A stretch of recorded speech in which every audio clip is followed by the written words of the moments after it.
primero que todo agradezco su participación, su colaboración en esta actividad. Bueno, antes de iniciar quiero comentarle pues que esta actividad se está desarrollando dentro del proceso formativo de la maestría en Psicología Comunitaria de la Universidad Abierta de Distancia UNAD, dentro del curso Modelos de Intervención en Psicología Comunitaria. ¿Sí? Bueno, para todos, pues presento a mi invitada. Ella es Yurani Farley Mogollón. Ella es psicóloga especialista, también es magíster con una amplia experiencia como en docencia universitaria y también en trabajo con comunidades. Pero voy a dejar que ella misma nos cuente cuál es como su formación profesional. Bueno, Dexy, primero pues agradecerle esta oportunidad de compartir con usted estos minutos y pues del tema tan importante que vamos a abordar.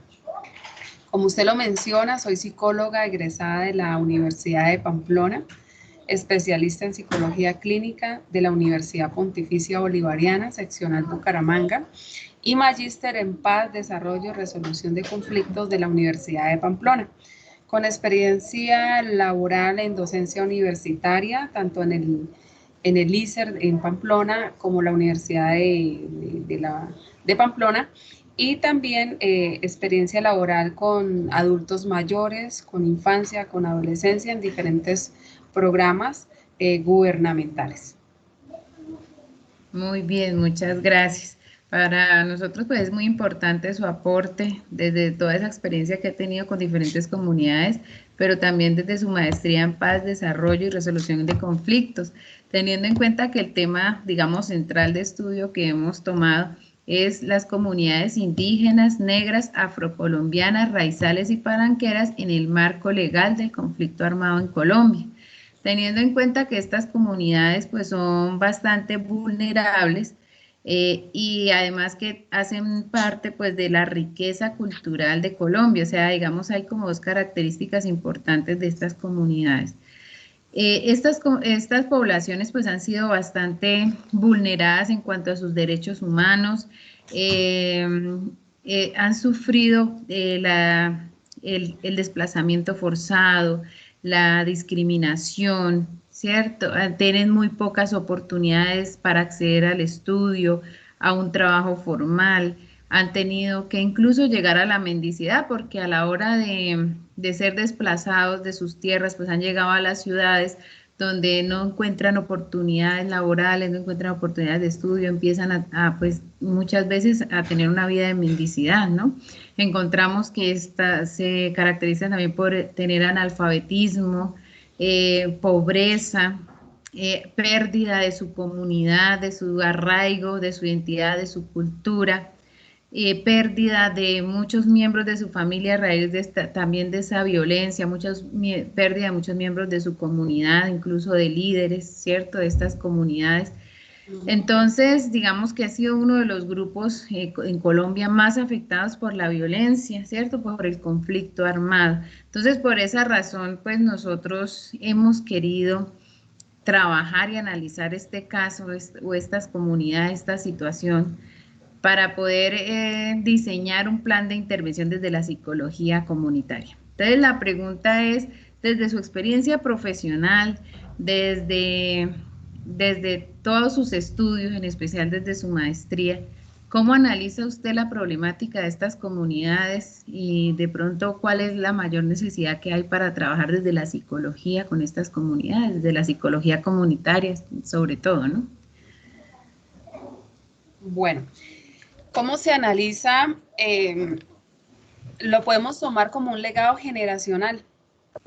Si hacemos como una revisión muy breve históricamente, encontramos que antes de que fuera colonizada América, pues las personas que vivían en África, los negros, como podríamos decirlos, con todo el respeto, ellos eran tomados a la fuerza y eran esclavizados. Y ellos llegan en esos barcos siendo esclavos y llegan a las Américas, ¿no? Porque en ese tiempo se hablaban de las Américas, no de la América, y llegan a diferentes puntos siendo esclavos de los feudales, de los señores españoles. Entonces, teniendo en cuenta ese legado generacional, se connota hoy en día que desde ese momento existían los delitos de lesa humanidad, solo que hoy en día pues está la Corte Interamericana de Derechos Humanos y es la que ha podido abordar los diferentes delitos que son unos daños o unas afectaciones totalmente graves para ese ser humano. Entonces, si encontramos en ese tiempo esa discriminación, esa esterilización, ese desplazamiento, esa pérdida de identidad, esa esclavitud, esos son delitos de lesa humanidad, siendo 11 delitos, ¿no? Hoy en día. No obstante, pues el conflicto armado en Colombia ya lleva más de 80 años y sin querer uno hace algo paradójico entre el conflicto armado y en ese tiempo de la invasión a América, que realmente pues fue una invasión, ¿no? Porque se quitó el legado cultural y se arraigó otro tipo de legado. Entonces encontramos de que personas nativas y personas externas a ese nación o esa ciudad o ese país empiezan a sufrir una serie de daños y en algunos de ellos son irreversibles. Entonces, con el conflicto armado es algo paradójico también lo que sucedió con América, porque se viven cosas como secuestros, extorsiones, torturas, masacres, desplazamientos, abusos sexuales también entra ahí en los delitos de lesa humanidad, y eso sucedía paradójicamente en ese tiempo, con los nativos y con los afros, que hoy en día los llamamos como palenqueros, como raizales, como negros, como afros, y también hay también como una etnia que son los rum, los gitanos, que ellos llegaron fue por la parte del holocausto nazi. Pero ya hablando específicamente de los palenqueros, raizales, las negritudes, como se le puede mencionar en algún momento, y los afro, pues ellos también no han sido como inherentes al conflicto armado interno, ellos también han sufrido esos delitos. El más conocido en Colombia es el homicidio. Si encontramos, hay más de 9.400.000 o 600.000 víctimas.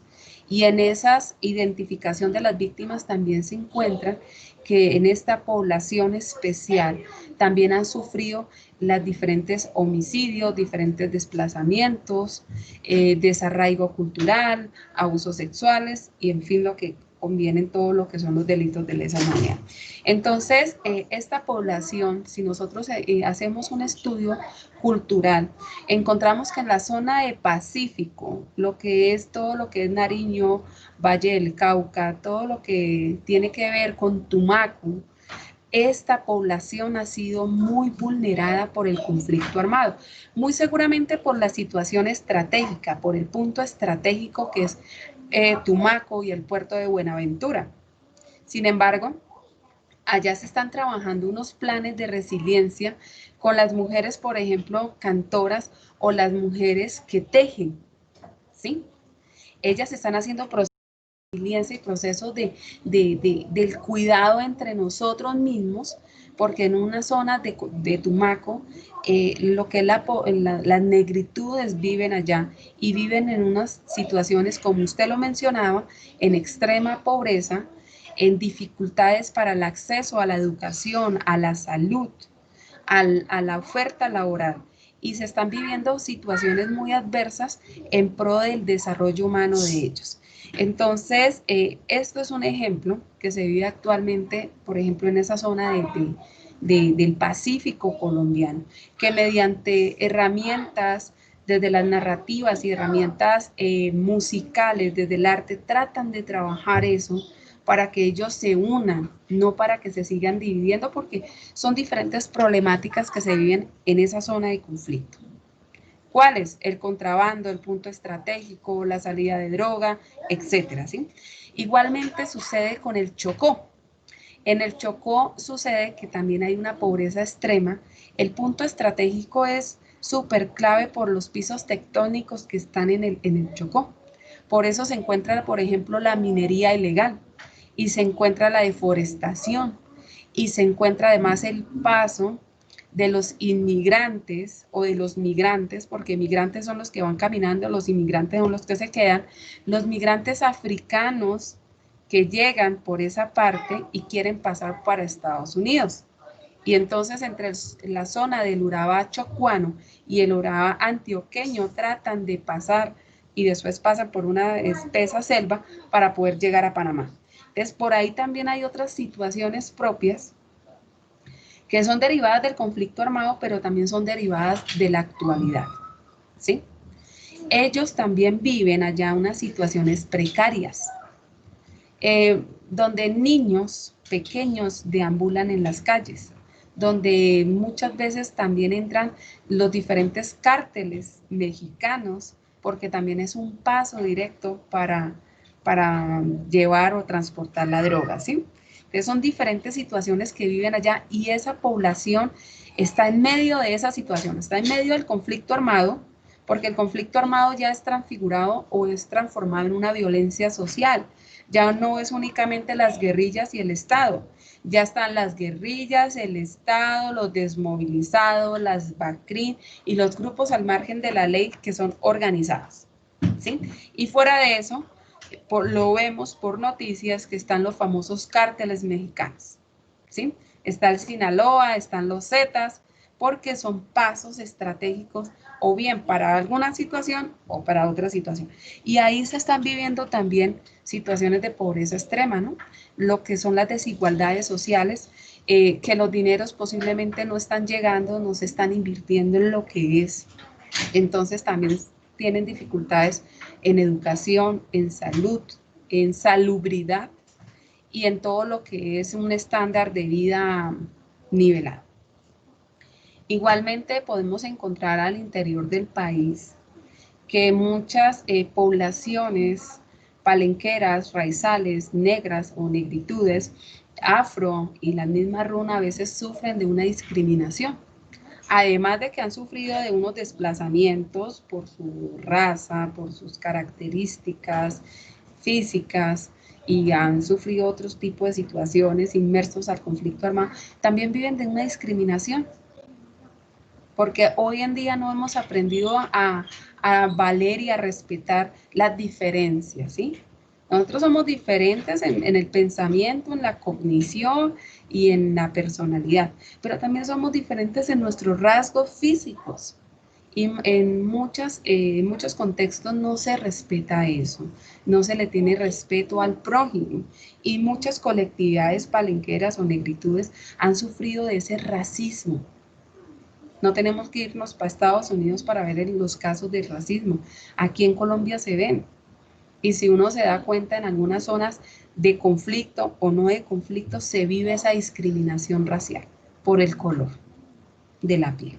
Entonces, esas son las diferentes situaciones que presenta esta población, que desde el tiempo de la invasión a América, desde el tiempo de la colonización a América, del compartir culturas, entre los españoles y los americanos, encontramos que ellos han sido esclavos y ellos han sido discriminados, han sido, perdónenme la expresión, desnivelados, ¿sí?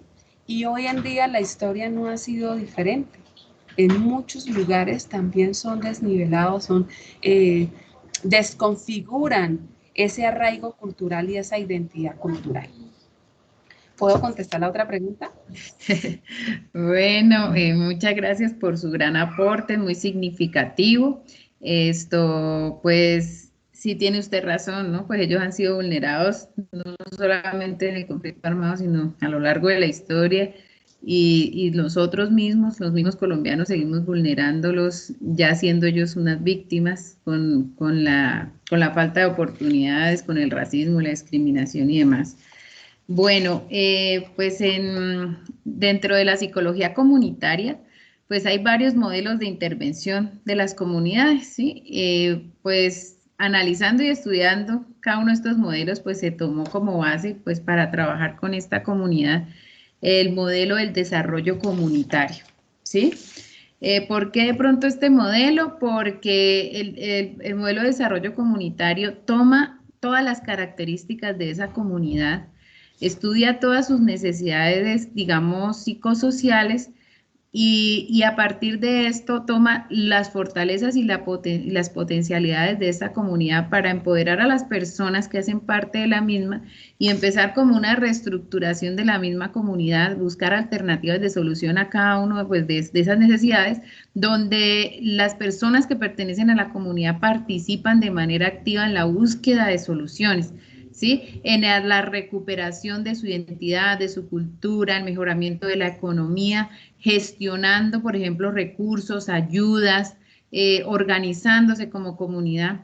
Ellos pues tienen, digamos, todos los derechos en cuanto a la reparación de víctimas. El Estado debe proveerles a ellos esas reparaciones, de recuperar sus tierras y todo lo demás. Pero eso no es suficiente para que ellos, digamos, salgan adelante y solucionen todas sus problemáticas, porque por ejemplo, pueden recuperar sus tierras, pero como comunidad deben organizarse, deben fortalecerse, empoderarse, gestionar recursos, recuperar sus raíces, su cultura, su identidad y empezar a reestructurarse en todos los aspectos, económico, social, cultural, incluso en la parte psicológica y emocional, porque también se ve muy afectado con todo este proceso.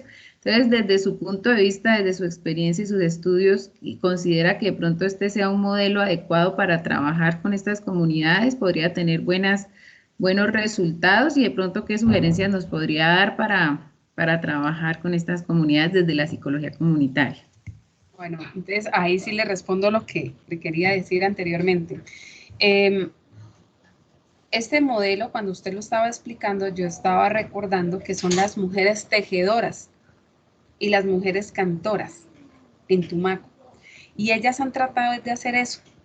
Claro, llega una ONG, claro, llega un grupo, les dicen, bueno, vamos a mirar, ustedes qué saben hacer, ustedes qué pueden trabajar con sus manos. Entonces ellas dicen, sabemos hacer unos tejidos impresionantes. Entonces, mediante esos tejidos ustedes van tejiendo, vamos, como dice Cyrulnik, padre de la resiliencia, se van tejiendo esos vínculos que se han roto en algún momento, que se han alterado, se van cicatrizando esas heridas, ¿sí? Entonces, ellas mediante sus trabajos empiezan también a externalizar, según el punto de White y Epstein, esas situaciones que han vivido para hacerles una resignificación y tratan de acoger a mujeres que, claro, que han perdido a sus hijos, a sus esposos, a su familia, ¿sí?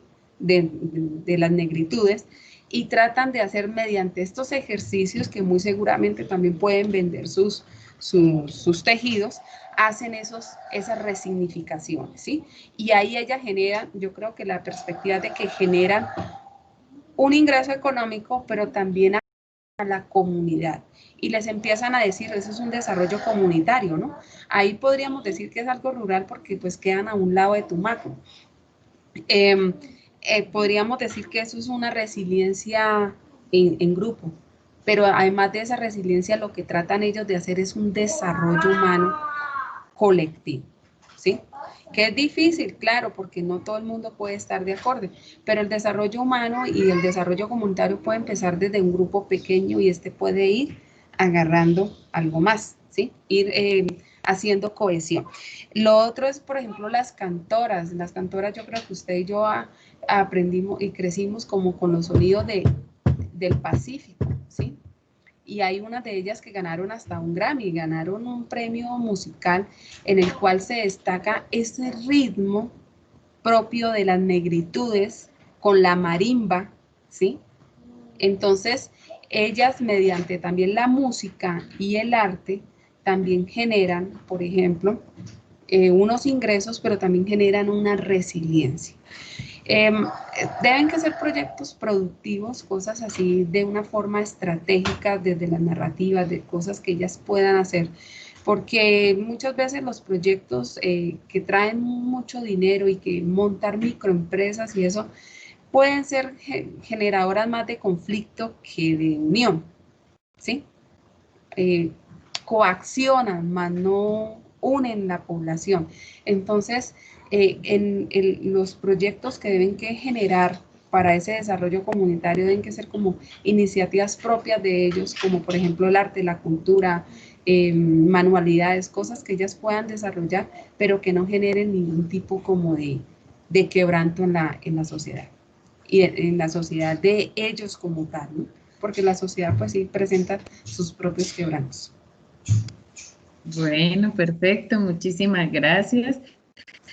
Realmente pues, tendremos en cuenta todas sus sugerencias y pues el análisis como tal que se ha realizado en esta entrevista. Muchísimas gracias por participar, por darnos, digamos, su tiempo, que sé que es muy valioso. Muchísimas gracias, Yurani. Y bueno, de esta manera terminamos pues con la entrevista.